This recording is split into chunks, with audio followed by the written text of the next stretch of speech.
They say in an emergency, instinct takes over. Your hands move before your mind can catch up. You act. You don't hesitate. Every second counts.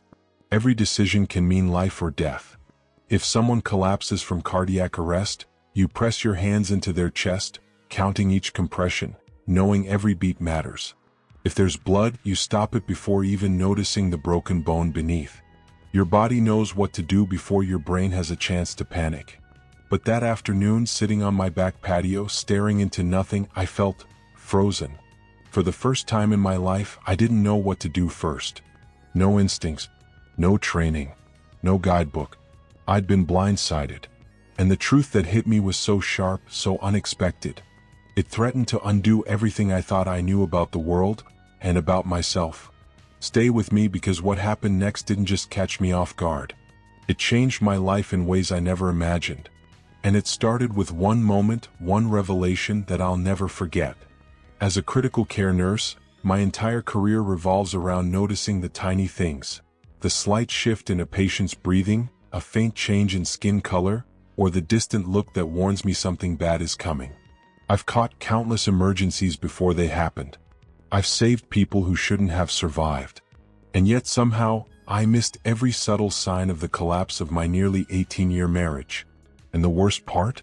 I didn't want to save it. I wanted it to die, and painfully. Then reality sank in. Innocent people could get hurt if I handled this wrong. My cheating wife and her lover. Well, they deserved whatever storm was coming. But other people didn't. I leaned back in the patio chair, lifted my beer, and started weighing my options. The backyard stretched toward the bayou, flat lawn, a few stubborn trees, and the same house I'd inherited when I got engaged. A traditional home my father and grandfather built with their own crew. The land had been in our family longer than anyone alive could remember. I chose nursing instead of joining the family business. Dad was disappointed, but I carved out a decent life. I could afford the boat, the fishing gear, the trips. I gave my family comfort where I could. Family. That word hurt now. Because their happiness, every piece of it, was suddenly in danger. Across the lawn I saw my sister's house, identical to mine. Same layout, same build. I called her over. I needed her before I did something stupid. She walked onto the patio, eyeing my beer. "Isn't it a little early to be drinking, Joe? It's 2 in the afternoon." "I'm off for the weekend," I muttered. "And in the mood." She knew my schedule, long shifts, long stretches off. I kept a cooler nearby so I didn't have to get up. She sat accepting a drink. "Okay, what's going on?" I swallowed. "You told me not to call anyone until I talked to you. So, here it is. Bonnie is cheating on me." Her face froze. "Are you sure? Could be some terrible prank." I shook my head. There was a video. Clear proof. Who sent it? No clue. The email said, "You should know your wife is cheating. Here's proof." The sender name was just Pissed Off 999. A slow, dangerous anger built in Sarah's eyes. That cheating cow. She has no idea who she's crossed. You will destroy her.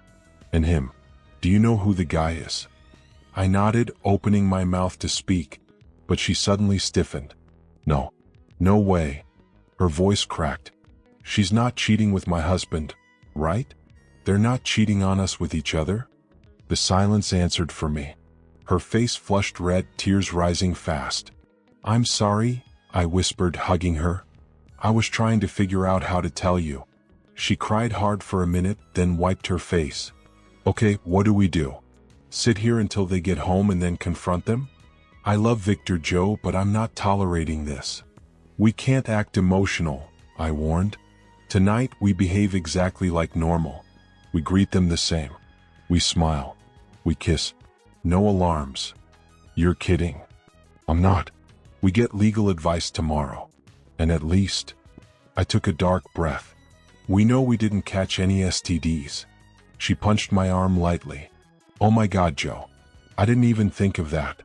And just to be clear, I'm not doing anything with Victor. I got my period today."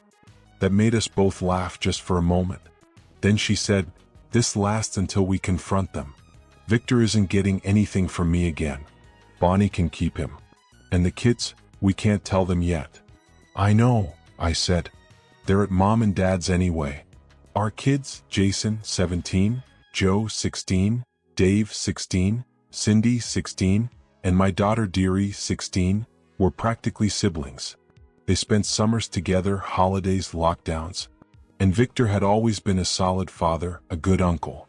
Meanwhile, I taught them the outdoor world, camping, hunting, fishing.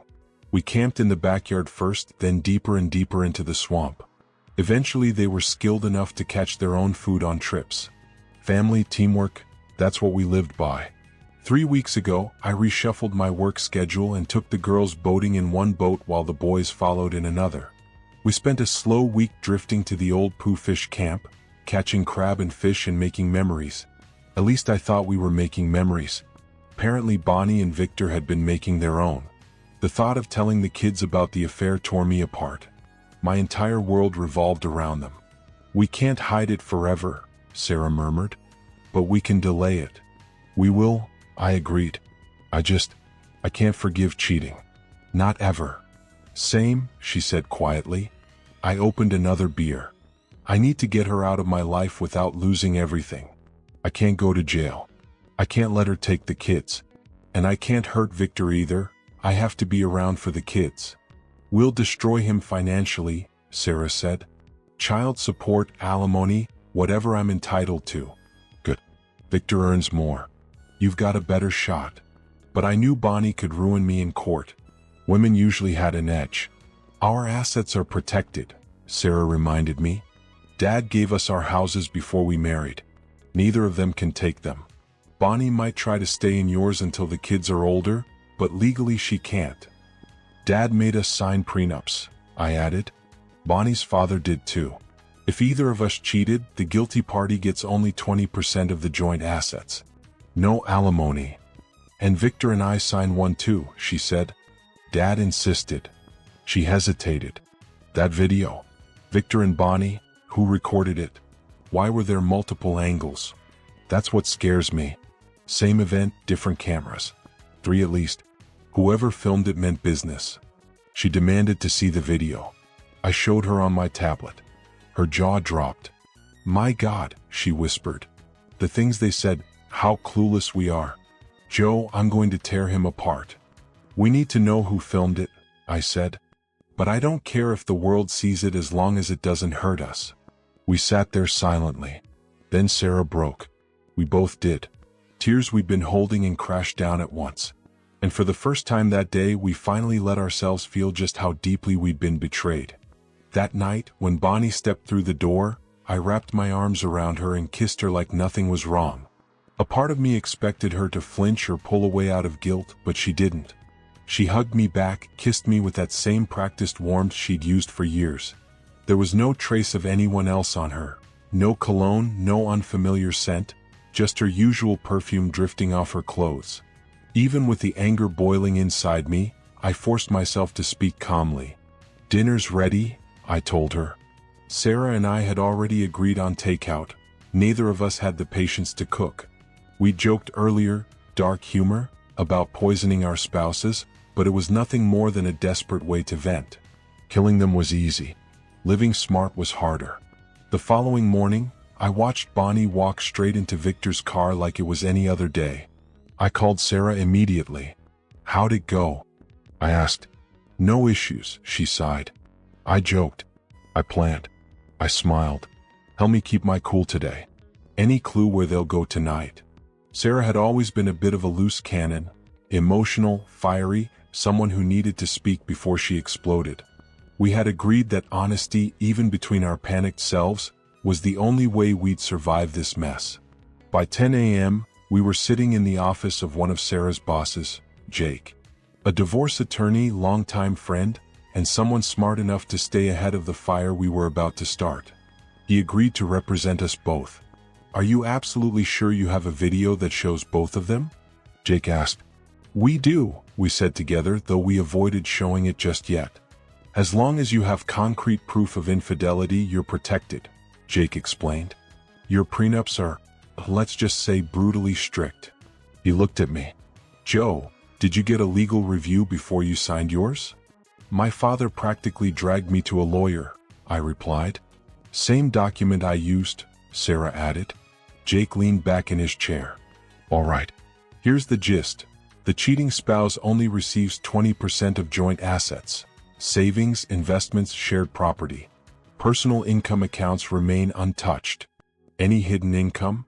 We both shook our heads. What if Bonnie has money she never mentioned? I asked.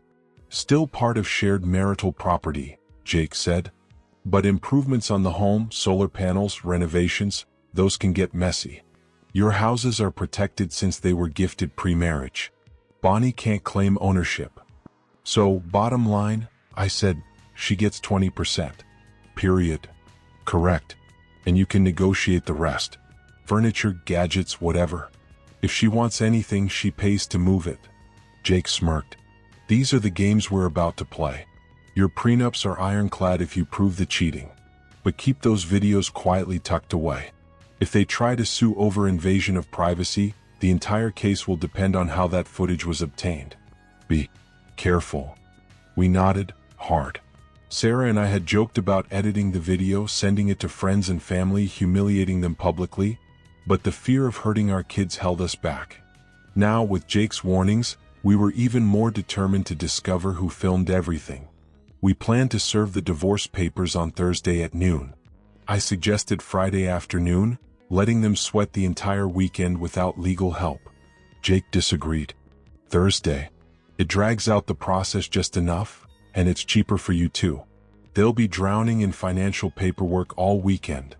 At first, we wanted to hand them the papers personally, just to see the look on their faces. But Jake shook his head. No. Serve them at work. In front of co-workers. Plain. Professional. Devastating. After leaving his office, we headed straight to the bank.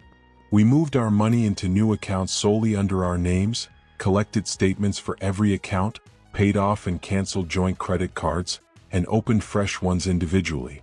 Then I checked my email. 3 new videos. 3 more angles of Bonnie and Victor. I replied to the sender, thanking them and asking how they managed to capture the footage. I pretended to be concerned about the videos going public, though deep down I wished the whole world could see the truth. An hour later, I received an address. 9203 Victoria Street, apartment 2011. I drove there. A woman at the front desk hesitated to give me information, until I implied the tenant might be involved in criminal behavior. That loosened her tongue quickly. The apartment? Rented under the insurance company where Bonnie and Victor worked.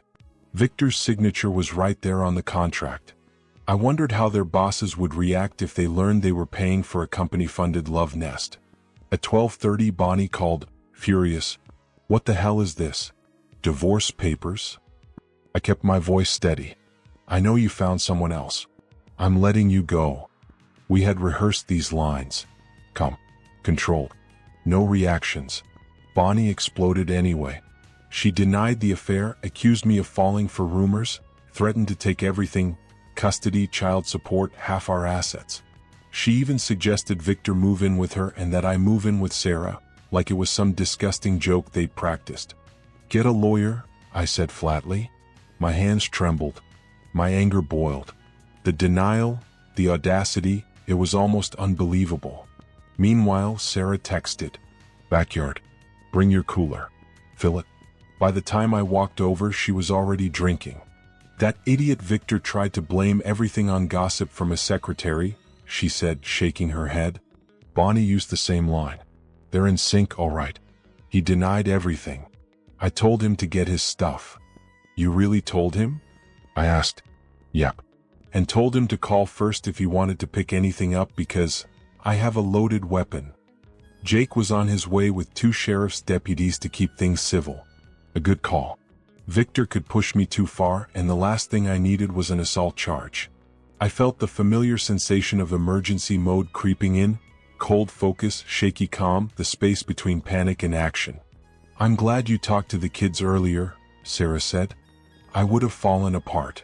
We gathered the kids and told them the truth. They didn't cry. They didn't panic. They just quietly started packing Bonnie's and Victor's things. Shock maybe. Or maybe they had seen more than we realized. My phone beeped. Another email. Maybe from Pissed Off 999. Open it, Sarah said. It was an audio file. We listened. Can you believe Joert and Sarah served us? Bonnie hissed. They must have heard something. No way they know everything. Relax, Victor replied. Someone pejorably talked. We deny everything. If they push the divorce, we'll make them pay. I know a lawyer. And act like everything's being recorded. After the audio ended, Sarah and I stared at each other. Good, I said. Let them think we're in the dark. Sarah wiped tears from her eyes. We just have to hold on. Jake says courts favor women, so I'll be okay, but I can't let Bonnie get Jason or Deary. And if she lives in your house rent-free until Deary turns 18, God, Joe. I hugged her. I know. We'll survive this. Even if we don't win outright, we won't lose everything. Divorce isn't about victory. It's about damage control. When we walked into my house, the kids were still packing, Deary and Cindy stuffing Bonnie's clothes into suitcases and garbage bags. I told them to take pictures so we could count everything against Bonnie's share of the assets. Next door, the boys were shoving Victor's clothes into bags without even pretending to fold anything. Joe stuffed a $2,000 suit into a trash bag like he was throwing out old laundry. Good kids. They understood loyalty. Bonnie texted again. I called Jake immediately. He arrived with 2 deputies. Bonnie and Victor pulled up minutes later, with someone I never wanted to see again. Budrow Landry. A giant, childhood bully who apparently never grew out of being a menace. Well, Budrow sneered. Joert, having trouble with your wife and son-in-law? If I'd had a gun, I might have ended the pejolum right there. Budrow was enormous. Fighting him wasn't an option. Hey Budrow, I said calmly. Just trying to sort things out. You don't really think Victor is with your wife, do you? He chuckled. That's the story, I replied. Jake stepped forward. Bonnie started yelling about the money missing from the bank account. I held up the statements. Yes, I said. And I have the proof. That day, Bonnie stormed toward me demanding answers, her voice sharp with frustration. You'll get whatever you're entitled to, I told her evenly. She still had no idea her credit cards were already disabled and useless. Sarah and I stayed outside while Victor and Bonnie entered the house under the watch of 2 deputies. Deary, Dre, and Cindy followed Bonnie like a quiet security team, making sure she didn't try anything clever. Jason and Joe quietly shadowed Victor. Then Bonnie stopped short. Where's my jewelry? She snapped. Jewelry, of course. The one thing she obsessively argued about over the years. I had bought her over $25,000 worth of high-quality pieces. Most of it stayed locked in my safe. I already had photos of her ring and necklace saved for insurance proof, and when Budrow tried to escalate the moment, I cut him off. I calmly explained those photos protected everyone, making sure nothing mysteriously vanished. Jake, standing silently like a referee, finally stepped in and suggested a full reappraisal of all assets. After a tense whisper with Budrow, Bonnie reluctantly removed her jewelry and placed it in my hand, her expression a mixture of fury and defeat. Where am I supposed to go? She muttered with a quiver. I almost told her to try the little secret apartment on Victoria Street, but I swallowed the urge. The truth was, something inside me had already shifted. Days ago, I would have done anything for this woman. Now, there was only coldness, blistering anger, and a feeling that the person I loved had disappeared long before the affair even began. Bonnie and Victor finally left, Budrow lumbering behind them. Jake leaned toward me with a sly grin. I hope they're heading to that little apartment. We've got someone watching. If they walk in together, that evidence will do wonders for negotiation. Instead, they went to the Holiday Inn near their office. Ironically, I helped carry their things to the room, almost cheerfully, because I needed to buy extra flash drives for the growing mountain of video and audio evidence. While Sarah and the girls worked on dinner, my phone pinged with yet another email. Sarah followed me to the computer.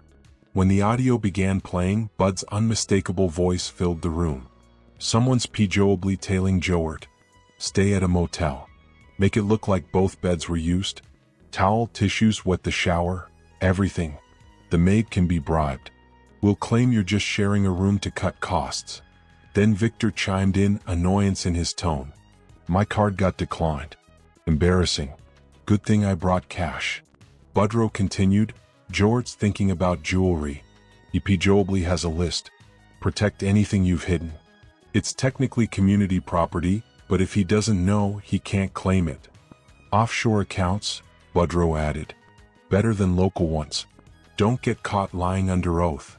Bonnie, sounding tense, asked about their Baton Rouge accounts. Screw that, Victor said.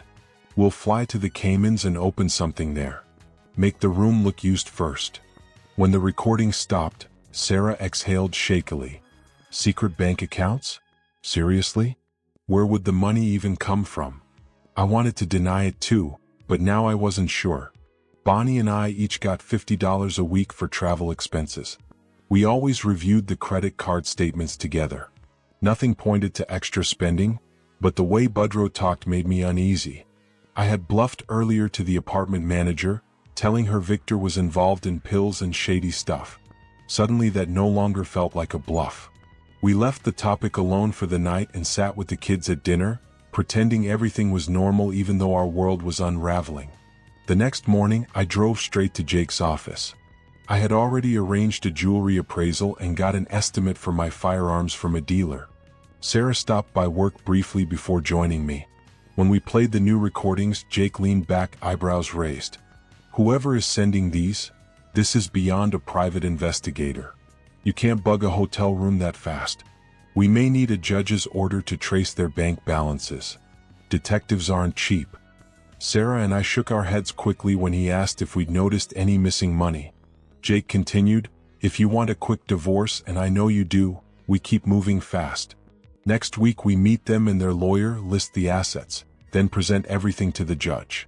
Louisiana's Napoleonic laws make this simpler. Infidelity changes everything. Counseling won't matter. Then he added with an eye roll, by the way, Budrow called demanding you release an extra 30% of the money you transferred. I laughed. The prenup is clear. Cheaters get 20%. Jake nodded. He knows. He's fishing. Let him. And he wants proof of infidelity? I asked. He'll get it in court, Jake replied. And I'd love to hear that offshore money speech played for the judge. I had to work that weekend.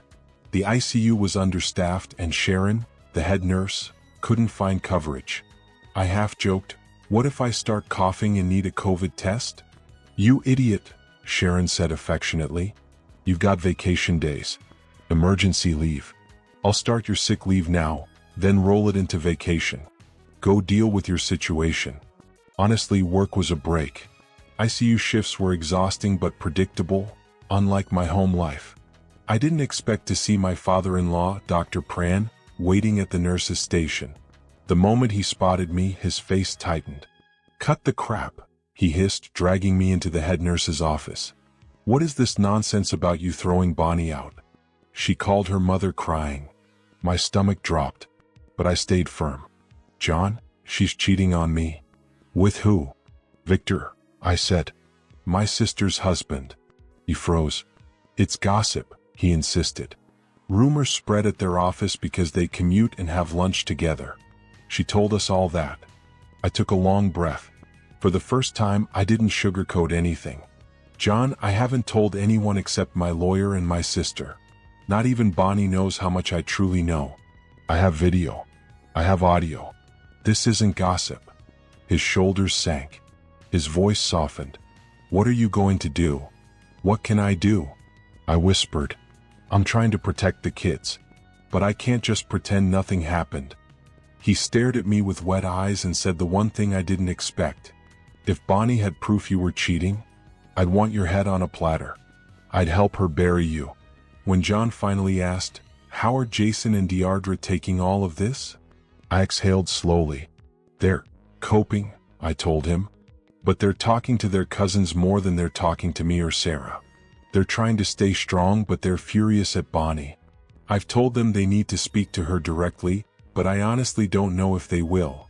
I'm not getting dragged into this, John murmured, his voice softer than before.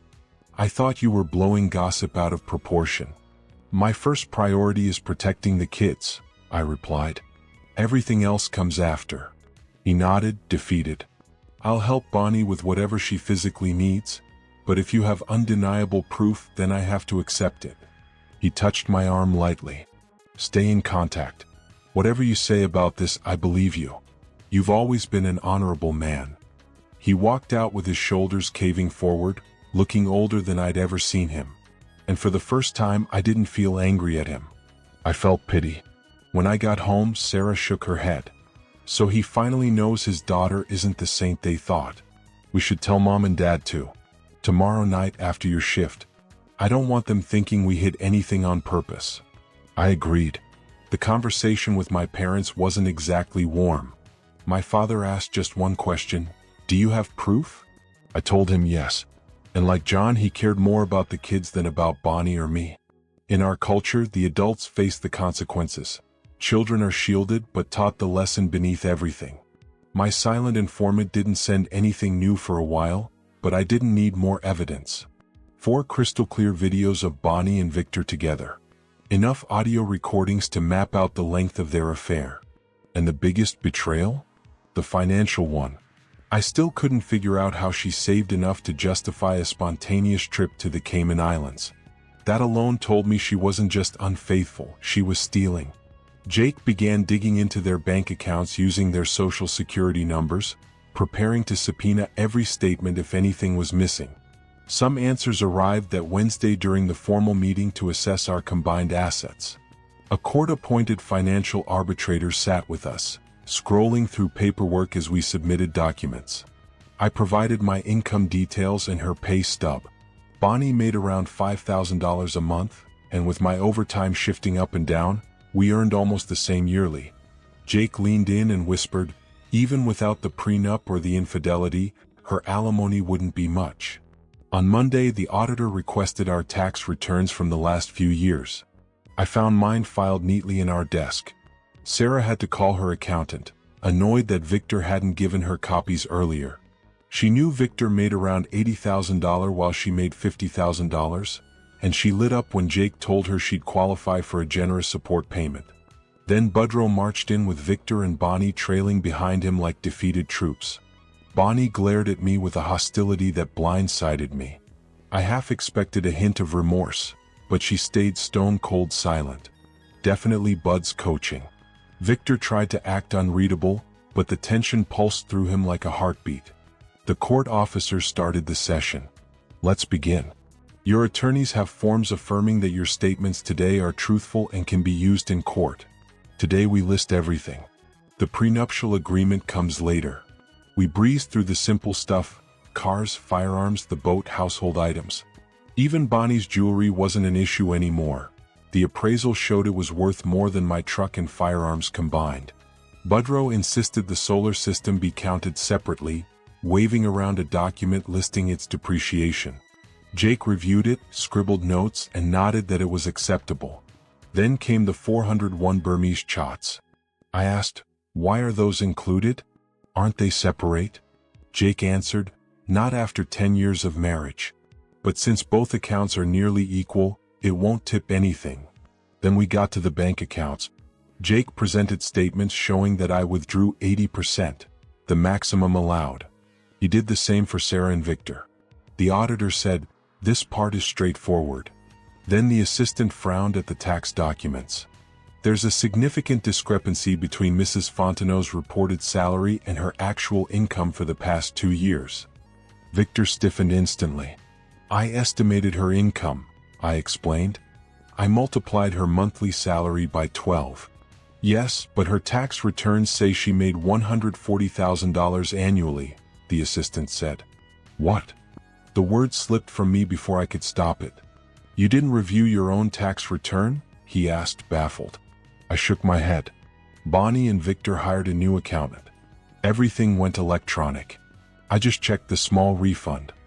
Jacobs continued, "Her income includes about $80,000 in yearly bonuses." I stared at Bonnie. "And where did all that money go?" He added, "Mr. Jenkins earned $110,000 in bonuses each year as well." Sarah blinked. "How much is that extra per year?" "Net?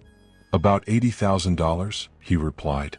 "So she pocketed $160,000 over 2 years?" I asked sharply. Bonnie, where is it? Did you fly to the Cayman Islands last Friday to hide it? Her fury exploded. How did you know? Are you following me? I folded my arms. Didn't need to. You and Sarah insisted the kids install phone locator apps.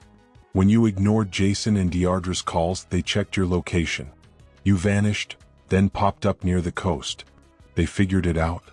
Bonnie and Victor went pale. Then Monday the kids checked your office. Empty. But your phone was in Baton Rouge. That told us where you were. Jake cut in. Budrow will subpoena the account statements. Hiding assets offshore to avoid division is a felony. And your clients flew to the Cayman Islands right after retaining you. Bonnie burst into tears. Even Victor looked rattled. Budrow's face went white, then blazing red. I didn't advise anything illegal, he said loudly, eyeing the recorder and the stenographer. Sarah leaned toward Jake. Can we force them to return the money? Jake nodded. Easily. You'll still receive your share. If we have to garnish paychecks, we will. Once infidelity is confirmed, 80% of those accounts land in your pocket. But there's nothing left. Bonnie cried. It's gone. Someone took it. Victor tried to shush her, but she kept going. I think he stole it, she snapped, pointing at me. I stared back, stunned. I didn't even know how much money existed until this week. Then what happened to it? She demanded. She explained that they tried to transfer the money electronically while in Grand Cayman. The transfer appeared on the screen, but the receiving routing number vanished. No account details. Nothing. Jacob stepped forward. Give me the Baton Rouge account information. I'll investigate personally and submit the findings to the court. Victor and Bonnie left looking defeated and ghostly. Sarah whispered, Where do you think the money went? I shrugged. Someone got to it first. Our case moved at record speed, likely because Bonnie and Victor were pushing Budrow to accelerate everything.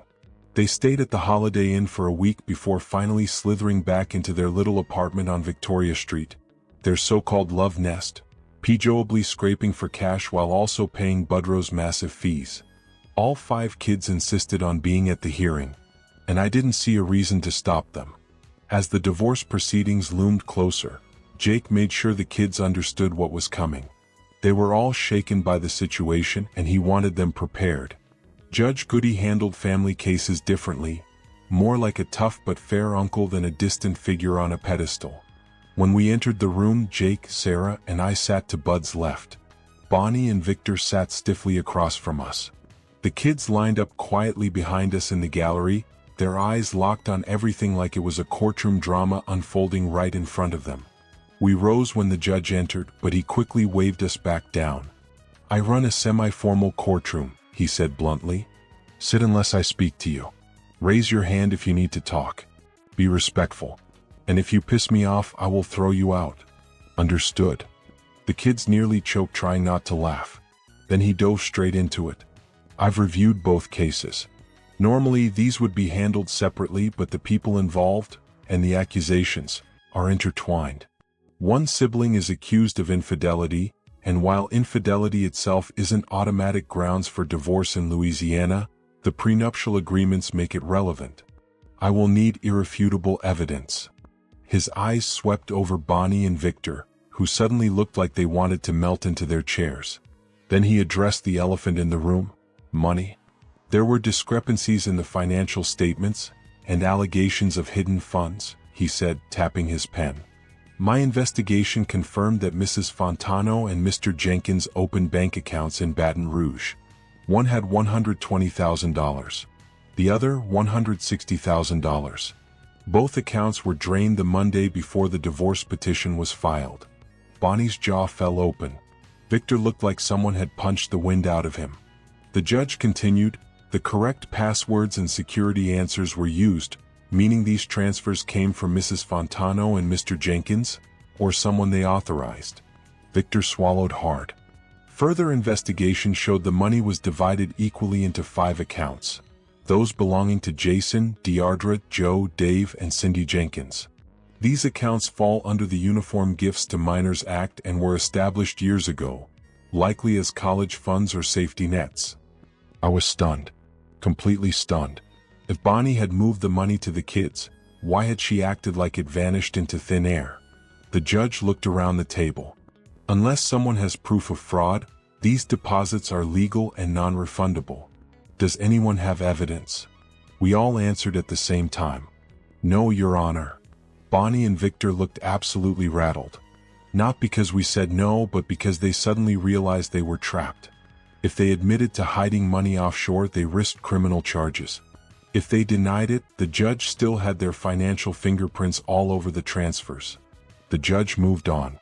Next matter, custody. Deardra shot her hand up before he even finished the sentence. Yes. Judge Goody asked. I read that kids over 15 can choose which parent they live with, she said firmly. The judge nodded. In some states, here in Louisiana, I take their opinions into account, but only after speaking with them privately. Deardra straightened her back. I don't need a private conversation. My mother cheated on my father and on our entire family. I want to live with my dad. Jason immediately stood up and echoed her. Then the Jenkins kids rose one by one, each saying they wanted to live with their mom for the same reasons. Under the table, my pulse kicked up. Sarah squeezed my hand. The judge raised an eyebrow.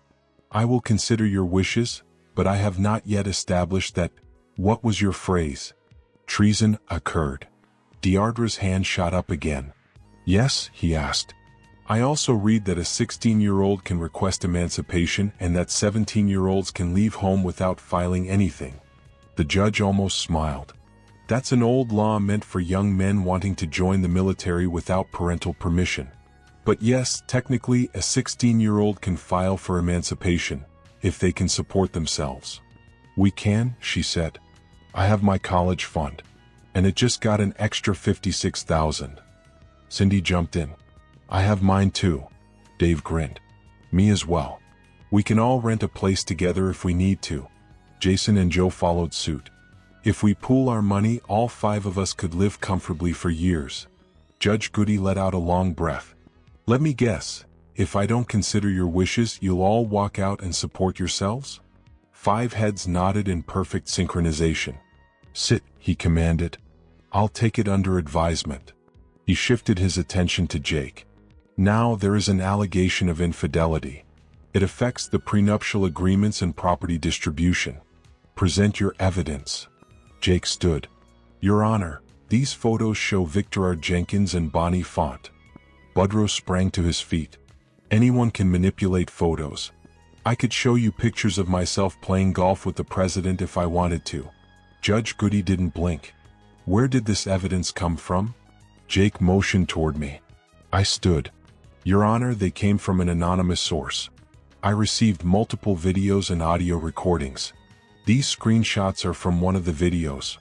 I also have the unedited recordings on DVD and a thumb drive. Bonnie went pale. Victor stared at his hands, trembling. The judge took one long look at their faces, purple with panic, their breathing uneven. I assume, the judge said slowly, that I don't need to play these videos for everyone in the room? Bonnie and Victor both jumped up, begging him not to. Budrow called for a quick private conference, but it didn't save them. When he returned, shoulders sagging, he said, We acknowledge the plaintiff's claims. The courtroom fell silent. Judge Goody leaned back. Very well. Since all parties agree infidelity occurred, the prenuptial agreements will be honored. He laid out his ruling calmly. Sarah and I were awarded 80% of the community property each. Custody exactly as the children requested. Visitation for the non-custodial parents. Divorce finalized in 6 months. Bonnie to pay me $1,000 a month for 3 years. Victor to pay Sarah $2,000 a month for 3 years.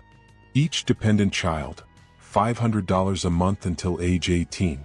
Jake whispered that we could appeal for more, but I didn't want to drag this out. Sarah agreed. When the hearing finally ended, we waited in the back of the courtroom where my father stood. So, I asked him, when did you figure it out, Dad? Sarah looked confused. Dad exhaled. It clicked for me when Deardra and Cindy mentioned that video. Pissed off 999 wasn't some stranger. It was a personality the kids made up. Sarah's eyes widened. Dad continued, But I actually suspected it earlier, when I checked an old credit card bill. Jason and Joe asked me 2 months ago for a card to plan something special for your anniversary. They told me they'd reimburse me about $500. The statement showed a purchase from an electronics company. And right then it all began to make sense. I hadn't thought much of it at first, but when I called the electronics company, everything snapped into place. The representative casually mentioned that the kids had bought cell phone bugs. $500 worth of spy gear? I repeated. Yes, sir, they said. Pretty high-end stuff. I hung up, stunned. Dad had been just as confused. He hadn't known where the video footage came from, so he'd quietly tailed me home to hear the truth for himself. When we walked into the house, all 5 kids were gathered in the living room, sitting unusually still. The moment they saw us, the room fell into a nervous silence. Kitchen. Now, I said. Sarah popped open 3 beers like she'd been preparing for this confrontation all day. She handed one to Dad, one to me, and then Jason and Joe reached out their hands with mischievous little smirks. Nice try, I said, lowering the beers before they could grab them. You might be old enough to run covert operations, but you're not old enough to drink. They exchanged a look that said fair enough. I sat, folded my hands, and exhaled. All right, who's starting this? Let's hear everything. Deirdre spoke first, taking a steadying breath. It started the day Cindy and I went to Mom's office, and she wasn't there. Neither was Uncle Victor. This was during the early phase of the COVID lockdowns, and everything was strict. We just wanted a little money to go to a movie, so we figured we'd catch one of them. But the receptionist said they'd been gone for hours. It was way past lunch. Cindy jumped in. So we used the locator app Mom made us install. It showed her phone at some weird address we didn't recognize. It turned out to be an apartment building, Deirdre continued. When we got there, Uncle Victor's car was parked outside. We waited, and after a while they walked out, holding hands, smiling. That image alone was enough to make my stomach twist. So we kept watching them, she said. For 3 straight days they went back to the same place. Always stayed about an hour and a half. Sometimes late at night. Before heading home. Joe leaned forward. That's when we told the boys. We searched online and found these bugs you can install into a phone. You just download the app, hide the device. It acts like a silent background call. It drains the battery a bit, but it records everything. He looked at me a little ashamed. We convinced Grandpa to let us use his card. Sorry. We didn't tell him the whole truth. Installing them was easy, Jason said. We listened to conversations, recorded anything important, and saved it. That explains the audio, I said. But how did you figure out which apartment was theirs? And the video, how did you get that? Jason shrugged gently. We noticed they both had an extra key labeled 2011. That's not their office number. So I made a copy of Mom's key, he admitted. My jaw tightened. We went in a couple times, Deirdre said. Just to look around. Dave's eyes lit up as he talked. But we realized we needed cameras. Motion-sensitive ones. They don't drain much battery. They only turn on when something moves. He had no idea he was describing the destruction of 2 marriages with the same excitement a kid might use to explain a science project. We hid the receiver under the couch in the living room, Joe added. The cameras sent everything to that receiver and then we sent it to ours. We recorded all of it. So you filmed Bonnie and Victor, I said carefully, and you recorded their conversations. And then you sent some of that to me. Their eyes dropped. They knew this was serious. But another layer of the story was unfolding, heavier and more painful. Dad, Deirdre said, voice trembling slightly, the first day we went into that apartment, I realized something. Mom wasn't coming back. Not the version of her we knew. My heart clenched. She had clothes there, Cindy added quietly. Makeup, towels, everything. They weren't just sneaking around, they had a whole routine. Work out, clean up, then come home to you and Aunt Sue like nothing happened. We were mad, Jason said. Not just for you, for us. They were cheating on the whole family. Cindy took a breath. The money thing started as an accident. We found bank papers in that apartment. Instructions. Password hints. It took forever to find the accounts, though. We even went to Dad and Aunt Bonnie's offices, she added with a guilty look. A couple of times the receptionist just let us wait inside. We found account applications in Dad's bottom drawer, Dave said. And in Aunt Bonnie's purse she had this little notebook. She didn't label the account as secret, but the password was weird, way stronger than her phone's password. We tried it. It worked. Jason leaned forward. When we saw those accounts, we thought they were doing something illegal, drugs, embezzling, something. And we were furious. They had all this money hidden. We thought they were planning to leave us behind. Dave blushed, raising his hand. I came up with the idea. Since the money was ours eventually and we were minors, we figured we wouldn't get in serious trouble. So, we transferred it to our accounts. If we had known about the 80-20th split, Deardra murmured, we wouldn't have taken it.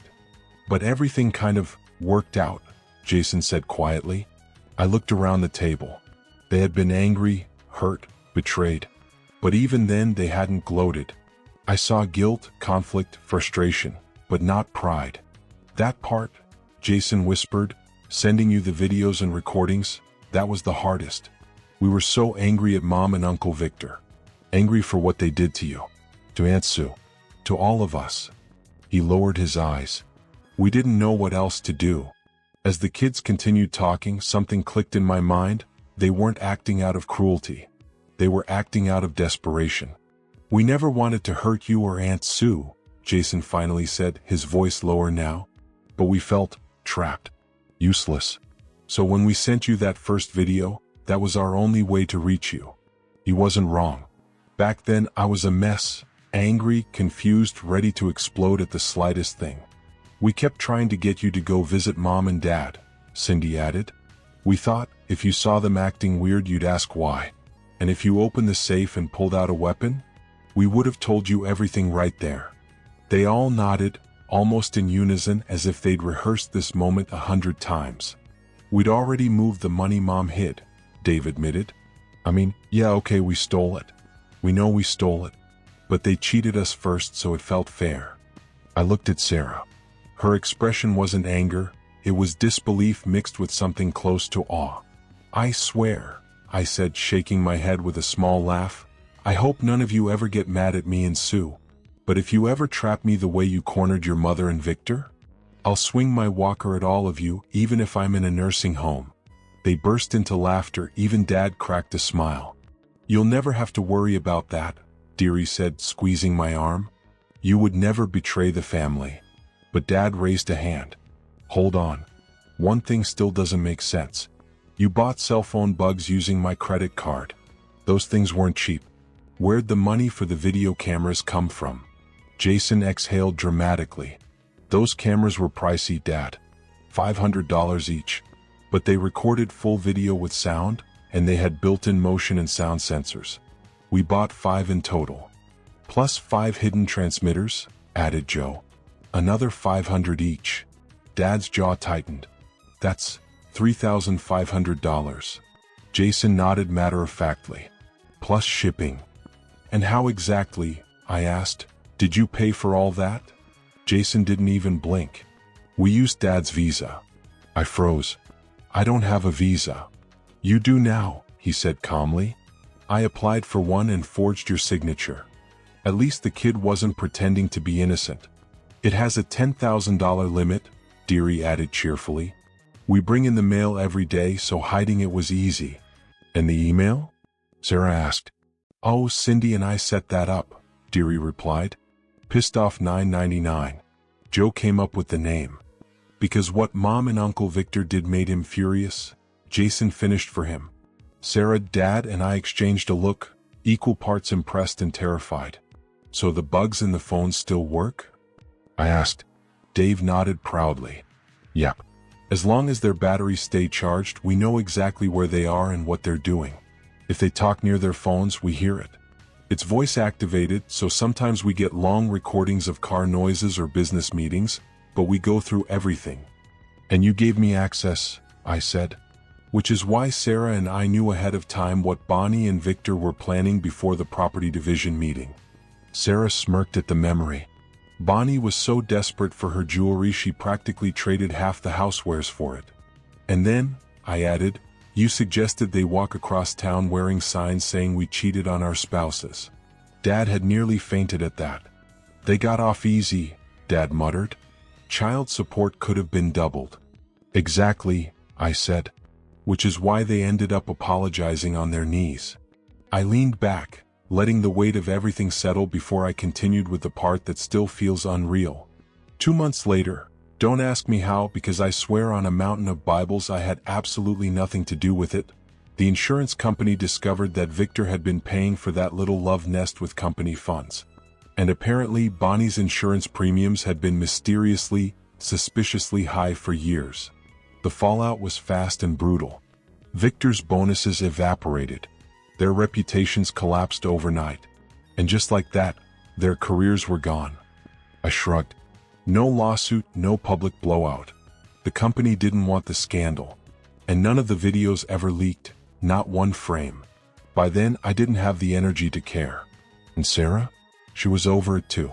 We even joked about posting the videos online as a public service announcement for cheaters.